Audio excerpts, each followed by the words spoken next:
Today, Josh will be talking about the future of the location-based services, what direction it will be headed in the future.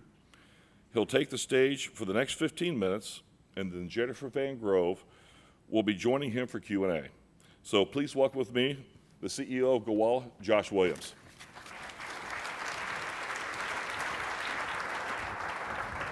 Thank you, sir.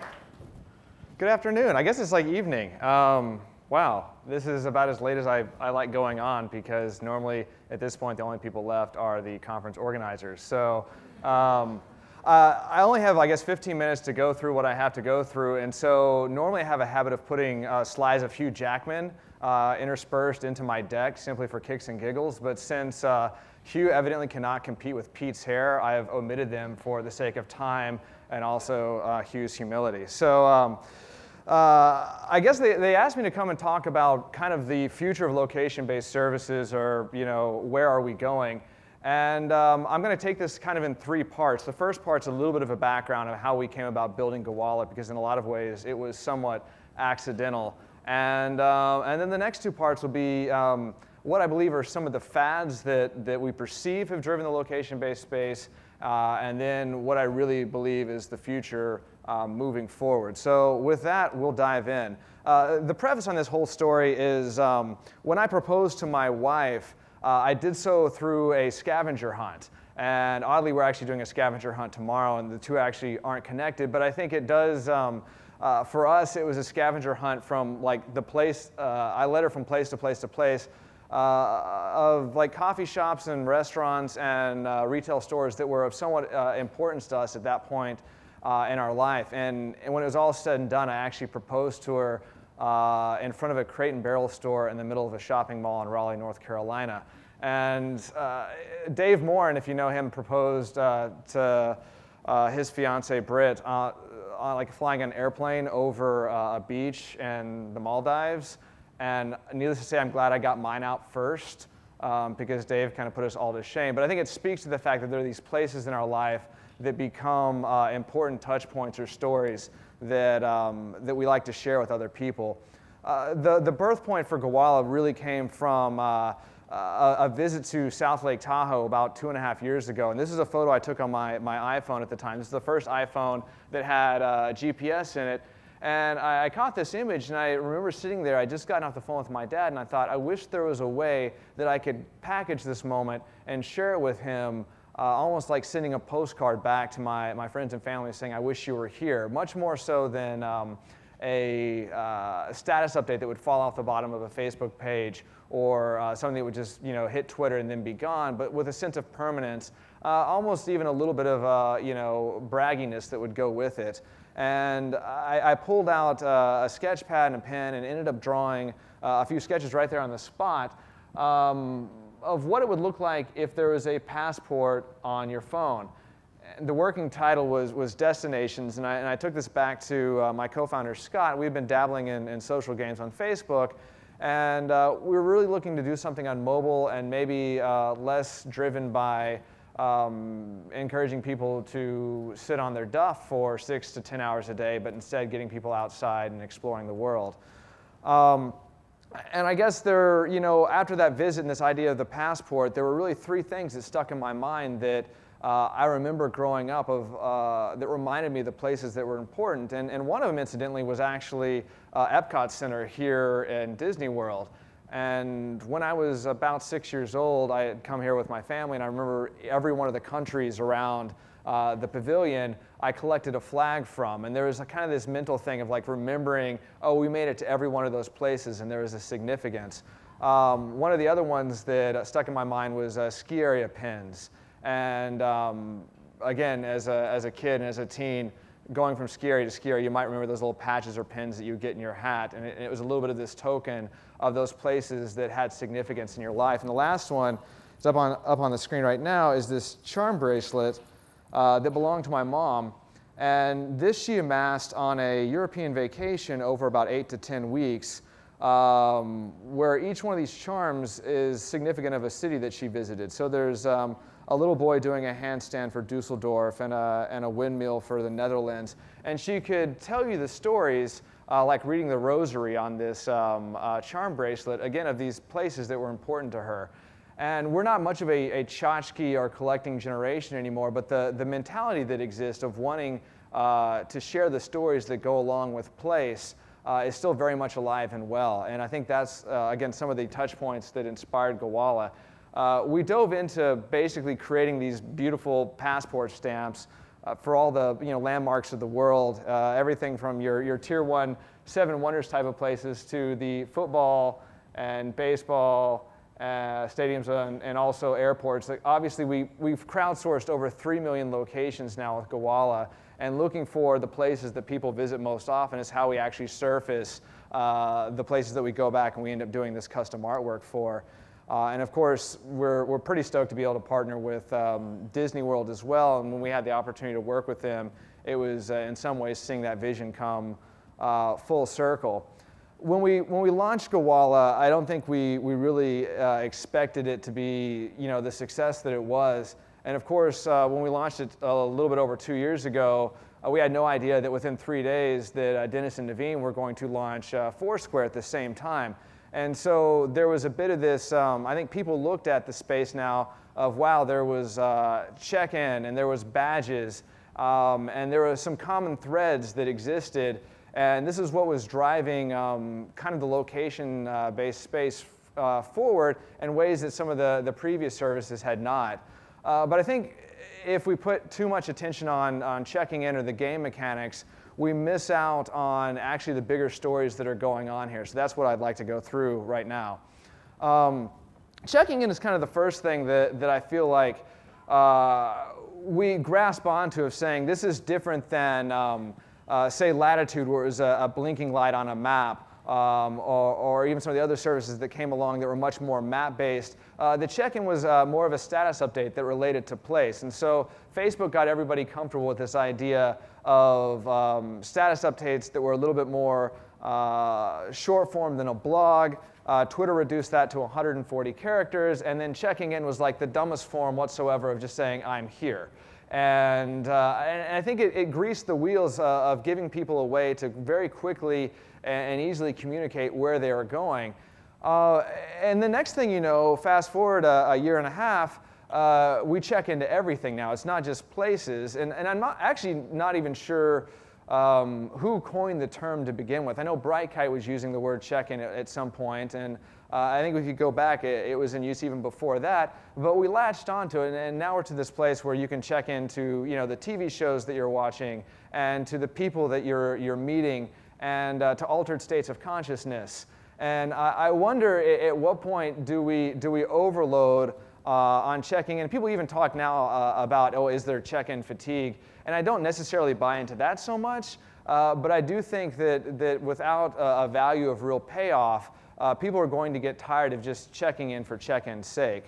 The other thing that a lot of attention has been paid to is game mechanics. So they're nothing new. Xbox Live certainly kind of brought achievement systems to the forefront. And we watched as these game mechanics kind of bled from the gaming world into social media in ways that were giving people incentives for doing real-world tasks. And so whether it was leveling up points, becoming the mayor, completing a trip, there were these game-like elements that, again, drove kind of the adoption of location-based services. But as we've drunk our old Kool-Aid to a degree, now we're seeing that game mechanics are being looked at as the answer for everything. And I even worked with a client in the past that was really convinced that let's build a virtual currency around replying to email. And as if getting to inbox 0 wasn't game enough, now we actually have like a World of Warcraft type incentive to get you there. And I wonder if that's maybe taking it a little bit too far. And also I think the assumption that, man, if we just slap a game on it, it'll make social service X all that more valuable. And the reality is if your product or your service sucks to begin with, adding game mechanics to it isn't going to right the ship. So game mechanics are subservient to the usefulness of the service itself. So again, I think if you have a service that is providing value to people, you can layer game-like things on top of it, but it's not the magic sauce. Badges are kind of the other thing that we're latching onto like in abundance right now. And unfortunately, I've had a little bit of to do with that in and of ourselves at Gowalla. We actually had a social site 5 or 6 years ago called Icon Buffet, where we encouraged web designers and developers to come and swap icons back and forth, and they would earn badges for trading them. And it was really interesting. After we thought it was like a really great way to connect web developers and give them our artwork and a way to promote the consultancy that we had at the time. And what we found after a year, we asked people, like, what are you actually using these icons for? And we found out that they actually weren't using them for anything at all. They were just there for the community and to earn the badges. It was purely about the game. And it was a very interesting learning process for us to see what power there lie in those badges, but at the same time, it's very empty and hollow if there's no payoff in the end. And again, they've kind of become the poster child for the success of the latest wave of location-based services.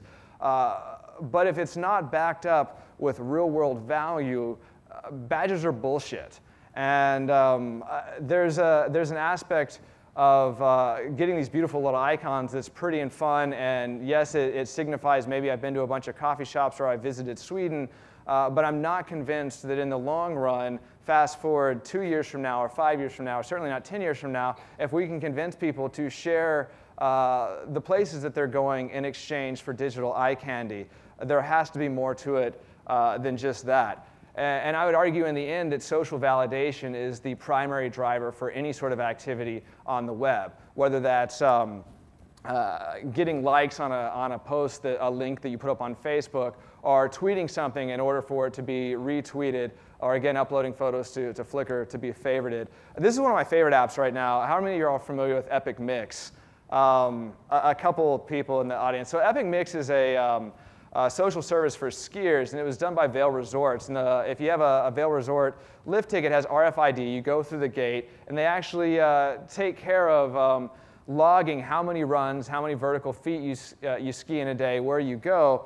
And in the end, there's a game-like element to it, but I wanted to post to my Twitter because it shows people what I accomplished in that day from a skiing sense. I don't care so much about the badges. It's definitely much more about the story and people saying, wow, that was really great. Take a look at this day that I had on the slopes. Again, Fitbit, it's not so much about the game, but it's the validation of wanting people to know that I'm taking care of myself, or I'm not in the case of myself. Core is actually my favorite when it comes to social validation, because if you get on there and you ask a question, they make it like crack because of the way they inline the JavaScript. You can see the answers get voted up or returned in real time in a way that makes you want to either continue asking questions or continuing to answer them because you want the validation of seeing other people like your answers. And then I think the other fad that we're dealing with right now is just like this glut of anything that has geo prefacing it. And so geo-fencing, geo this, geo that. I think the success of these services is going to be driven by actually providing value to the consumer and not giving them buzzwords that ultimately I think, we've seen even in the last couple of weeks, Google and Apple have to deal with their own set of location-based privacy fears because of I think some of these terms coming to the forefront that people don't fully understand. So moving forward, I think checking in is a temporary solution to a long-term problem of how do we get people to share the places that are important to them. Badges and game mechanics are subservient to the usefulness of the service, and our industry has to become more relevant to the populace. So moving forward, things that we have to work on. I guess we have to, I mean, mobile is going to be the future, and I think we all know this right now. Gowalla has gotten people to visit every country in the world, 3 million individual places at this point. And location is like the layer right beneath social that's going to connect all of these mobile services. If you don't believe it yet, this is my mom's Radio Shack TRS-80 that I remember her having when I was 4. This is my daughter's TRS-80. And this is where we're going at this point. Everything is mobile, it's portable, it's about location. One of the big problems with location right now is that it takes too much effort. Our applications have to become more passive in the way that they work, so we don't have to interrupt dates to be able to check in.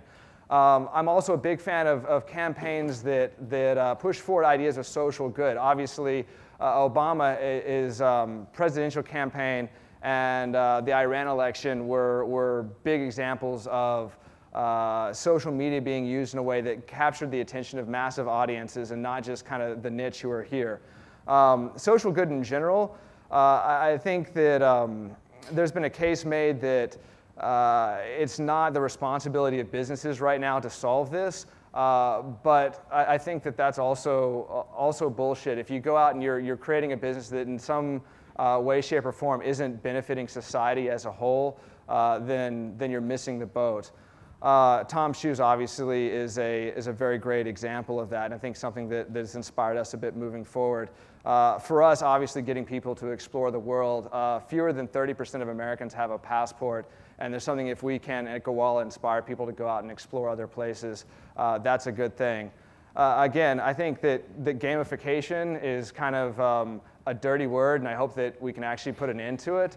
And people sharing their stories moving forward is actually going to be a bigger driver of how we connect online. Again, we're looking at stuff like how do we connect people's travel stories as a way of inspiring people to share more.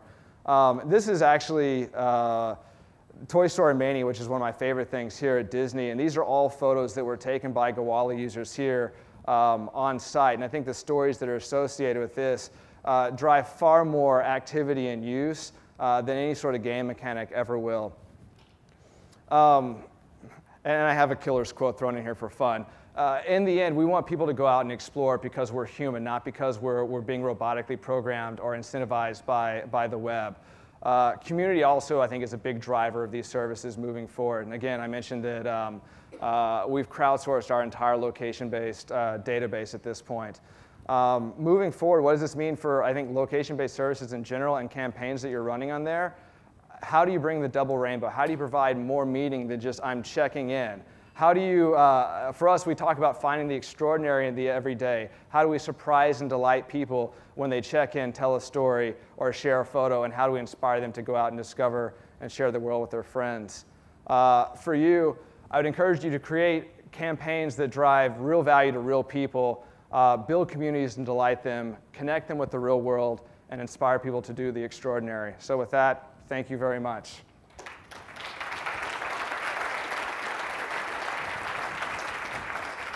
Hi guys, I'm Jen Van Grove with Mashable. I thought that was actually a brilliant talk. I mean, you said some really great things, bad as are bullshit. I thought that was pretty funny. Gamification isn't cool. We're gonna open it up to questions. There's plenty to talk about. Please come to the podium and we'll get to your questions. But I kind of want to start, we had a conversation earlier today, and I was really struck by a lot of the things that you told me about what Gowalla is and what Gowalla is planning to do. Yeah. And what I wrote on Mashable, you guys should go read it, is that you guys are really misunderstood and you're not a check-in app and you're actually conceding the check-in battle to Foursquare. Can you talk about... They're conceding the check-in battle to Foursquare. That's not who they are. Who are you?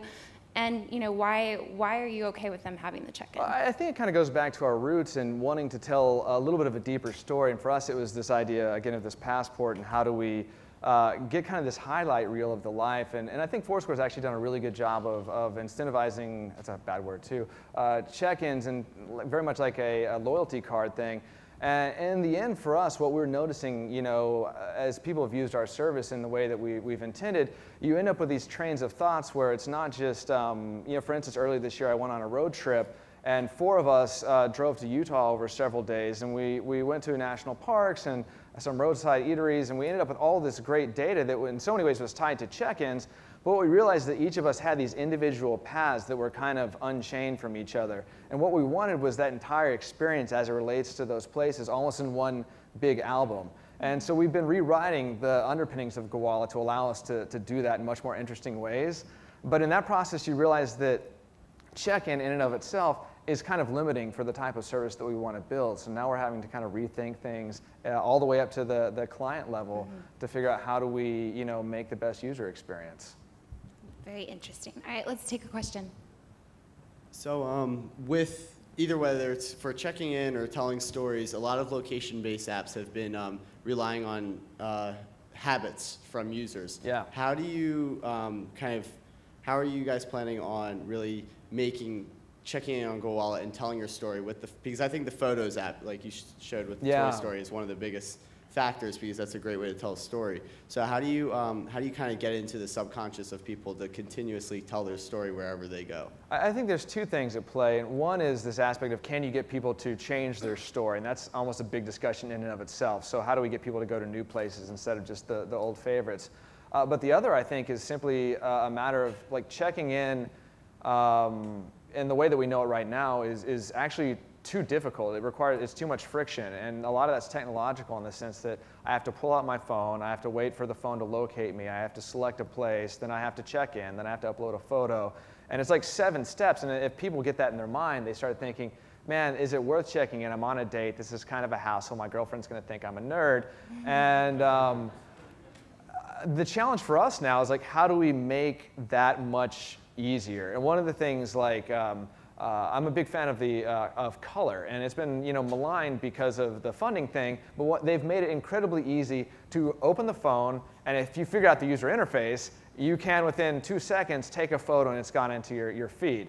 And I think they've tried to solve like the friction aspect of things, and I think that's where we have to go with check-in to make it easier for people. And once that ease of use is there, then I think it's much easier to remember. And I think tying like deeper social connections as well. So if I'm at a concert and 6 of my friends have already added photos, how do we remind you, hey, you should add some photos as well, and you can all share amongst that. So, thank you. Do we have more questions? I'm going to give you a minute to come back up to the microphones. Why don't you elaborate a little bit more on what you're planning to do with Gowalla to kind of add that extra sort of incentive to do the check-in? Like what comes after? Without divulging too much, again, I think some of this came from us rewriting the architecture beneath to allow us to do more things with taking people's location information with their friends and mixing it in ways where it's not just here's my history, but it's more here's our history. And in doing that, we realized there's just a lot of things that currently we're unable to do.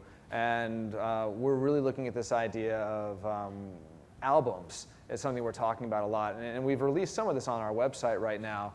But imagine that I've left Orlando and now I'm flying to Paris, and a week later I fly back to San Francisco. And through even transportation check-ins or stories that are told at airports or train stations, we can tell, okay, you're on a trip now, and this life event is happening. Let's bookend it in a way that gathers all the photos, the people that you were with, the places that you visited, and the stories you had to tell in kind of one cohesive, almost Flickr-like album that you can then share. So it's not just, I'm at this place, but it's a little bit more of a travel journal of those places as they relate to each other. Okay, I think we're going to wrap it up. Josh is actually going to be around all weekend, so if you're too shy to ask your question, go ahead and approach him afterwards. Thanks, Josh. Thanks so much.